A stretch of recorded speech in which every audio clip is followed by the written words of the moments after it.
What's your average salary, and how many people would it take you to convince to just give you $1 to make that back? So let's look at some numbers. On average, the United States household income in 2015 was $56,500. So we'll round that up to about $60,000 per year. So that means on average, each person makes about $30,000 salary.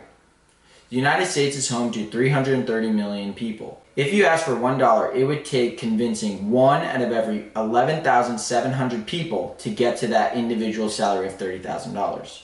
But we know not everybody in the United States works. So in 2019, there was about 160 million working individuals. So that would take you to convince 1 of every 5,400 people to get to that $30,000 mark. If you wanted to bump it up to that household salary, it would take you 1 out of every 2,700 people to give you $1 to get to $60,000. This means you would be able to go around the United States almost 30,000 times before you re-asked one single person twice for that $1.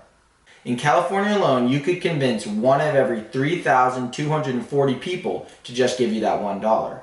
Or in LA, just 1 of every 463 people. In other words, the next time you ask or give $1 away, it can really add up.